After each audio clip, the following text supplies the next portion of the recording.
Hello, it's the 2nd of March today.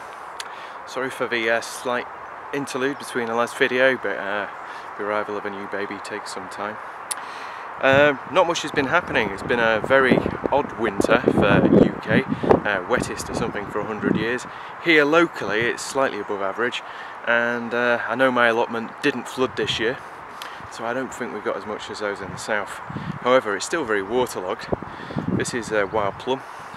Really good year, amazingly, because it's not been cold, and perhaps that's another thing of what's coming up this year.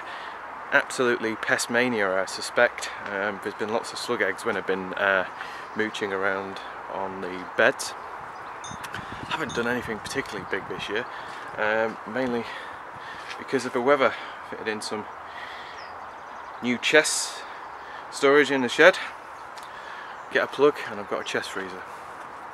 I'm hoping this year is the year of the Musa Badu again, the banana plant. I fleeced it. We've hardly had any frosts at all, and those we've had have been very light. I'm hoping it returns and carries on from more or less that last height.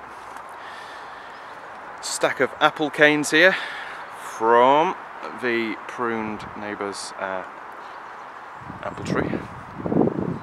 Not a vast amount going on up here. Some wind damage. We've had storms and storms and storms. I really need a bit of TLC. I'm not sure what I'm going to do yet. It's going to be a mid-spring type thing. I was really expecting a significant cold winter this year, but it seems to have landed in North America. So I set my garlic off in September when it was quite mild, and well, it stayed mild. This is a Chinese garlic, quite big, getting on, and verily quite ahead, along with the other garlic bed at the back.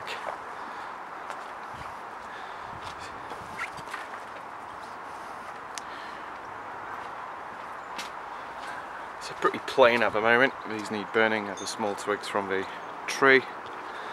I was a bit bored last year. I reached my zenith of hanging baskets and so on, so I decided in the autumn I'd build these huge boxes with the aim of them being flower beds, and I would resist the temptation of doing lots of hanging baskets and the associated watering. We'll see if I do. Not much in here. Greenhouse slowly getting full, pricked out where necessary, and there must be probably something like 45 trays in there, 50 trays, and they'll expand to go in the larger greenhouse. I didn't end up taking any of my super hot chilies home, or at least the plants. The chilies took blooming ages to dry, and they are hot, as in cayenne powder type thing. Well, it's not cayenne. I'm hoping these will come back. I've had experience on the plot with someone else's chilies coming back during mild winters, kept in the greenhouse, so fingers crossed really. Bed's ready for onions, and here's the other garlic bed, absolutely racing away. Give it a top dressing of some fertiliser and potash. I have to lime this to hell, basically, so I think that's the accounts for the yellow tips, but I just get white rot otherwise, and they don't grow. Work with, not against the beasties, or fungus in that case. Cold frame, a bit late this year, but my onions are all set off. The rubbish, small ones, neither use nor ornament, go into a spring onion bed. Shallots are in there too. Overwintered plants and some, I'm not opening it because it's raining, potted up bulbs for summer, broad beans, sweet peas and that underneath there, and an overwintered plant.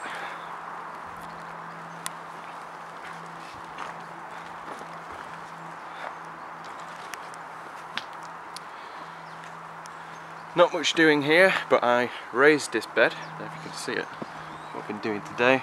Prepared the wood in the autumn, mainly because the wood was on offer then, and added another layer, and tarpaulin inside to keep the bulk of the water off.